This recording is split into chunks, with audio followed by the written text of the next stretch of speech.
when you do a project, there's a lot of aspects that you have to juggle with, and the more there are these kind of parameters, the more you can juggle. I mean, it's like, the circus is more fun because there's more things at stake. There's more aspects to play with, and I think when you're serious about this external intervention, it becomes a partner within this reflection, and we're not.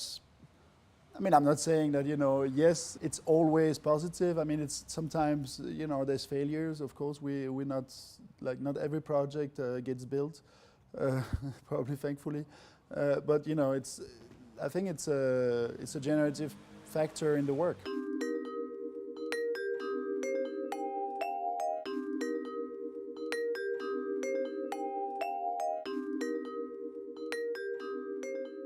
I think when we work with different sort of scales and different programs, we just realize that more and more, the intervention of nature or the intervention of the outside became a kind of generating element. And to a certain moment, I even started thinking that, in fact, the generative aspects of the architecture was the void, or the dynamics of urbanity were actually shaping the buildings more than, the building concerns itself. Of course, if you only go that way, it's kind of very difficult to generate an actual architecture.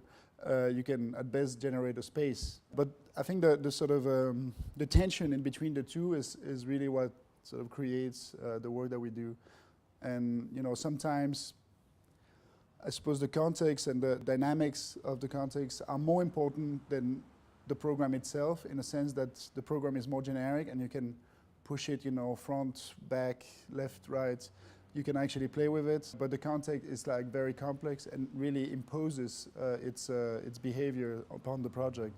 So I really find that moment important because that makes our building somehow subordinate to an external intervention, while at the same time, obviously, our building is what is our project and it's what we create.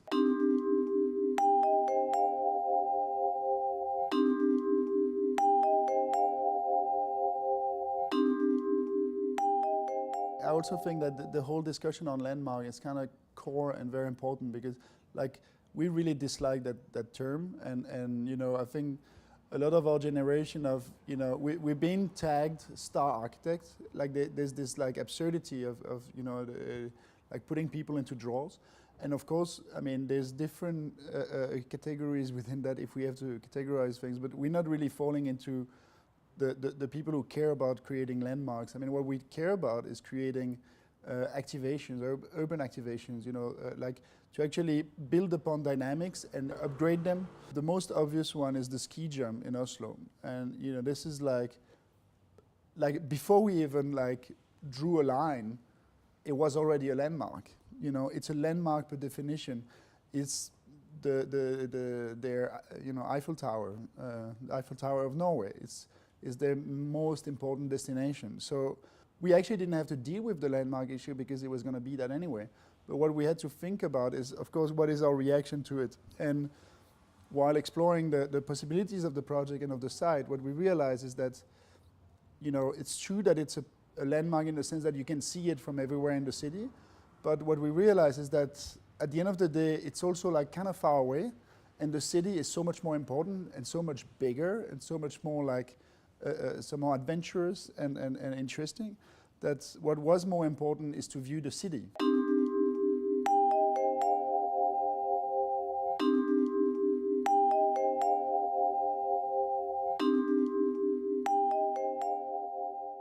The topic is very much, something that we're very close to, cities within the city.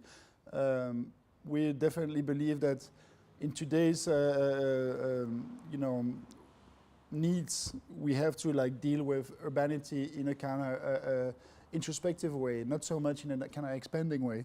So I think a lot of our work has to do with that, and a lot of the research we've been doing is already engaged in that topic.